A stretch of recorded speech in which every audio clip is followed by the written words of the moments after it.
আমার মেয়েটার জন্য আমার কলজাটা খেলে আশারি করে আমার মেয়েটার আমার যে ছেলেটা আমার বাসুরের মেয়ের স্কুলে তো উঠাই নিয়েছে, ছেলেটা ভালো না। পুলিশের কোনো পদক্ষেপ নাই।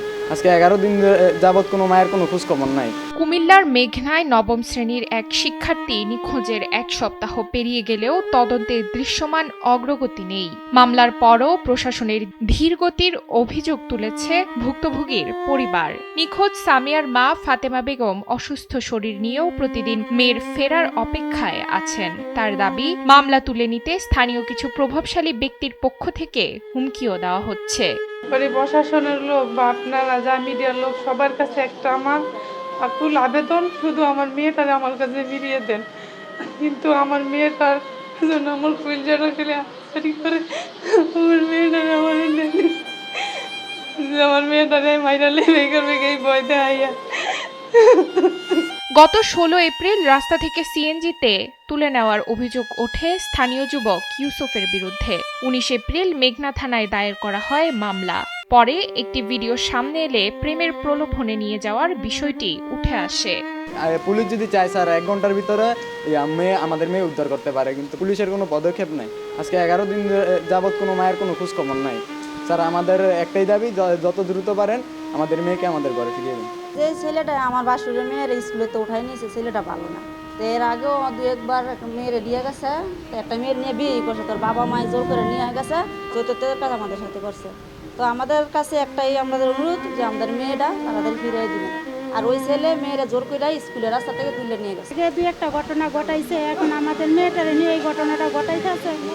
মানে জানি না ভাই, আমাদের ভাগ্যে কি আছে, আমার মেয়েরা কিভাবে আছে তাও আমরা জানতে পারতেছি না। এখন আমাদের মানে প্রশাসনের কাছে বা সবার কাছে আমাদের একটি অনুরোধ, আমাদের মেয়েটা আমরা সুস্থভাবে মানে ফিরে পাইতে চাই। তবে আইন বলছে 18 বছরের নিচে কোনো কিশোরীর সম্মতি বৈধ নয়, ফলে ঘটনাটি অপহরণ হিসেবেই বিবেচিত।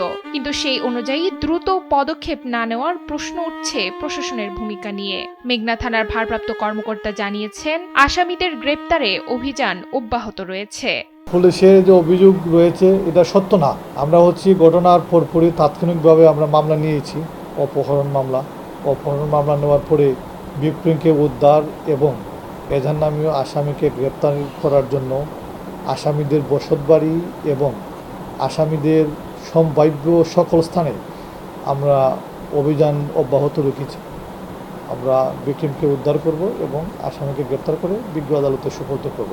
পুলিশ এ বিষয়ে সচেষ্ট রয়েছে। বাদী তো আপনার কাছেই আছে, ওনাকে জিজ্ঞেস করেন যে উনি যে বলতেছেন আসামি পক্ষ তাকে থ্রেট দিচ্ছে, এই মর্মে উনি আমাকে অবহিত করছেন কিনা এটা দেখব। এটা আমার নলেজে নাই। আসামি পক্ষ তো থ্রেট দেওয়ার কোনো সুযোগই নাই, যদিও তারা আমাকে অবহিত করে নাই বাদীপক্ষ। আমি বলতেছি বাদীপক্ষের সামনেই, আর যদি দিয়েও থাকে এই ব্যাপারে আমরা আইনানুগ ব্যবস্থা গ্রহণ করব। একদিকে অসহায় মায়ের প্রতীক্ষা, অন্যদিকে তদন্তের ধীরগতি, সব মিলিয়ে এই ঘটনায় উদ্বেগ বাড়ছে।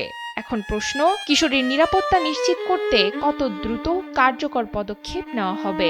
কুমিল্লা থেকে মঈন নাসের খানের পাঠানো তথ্যচিত্রে ডেস্ক রিপোর্ট, নুসরাত তালবিয়া।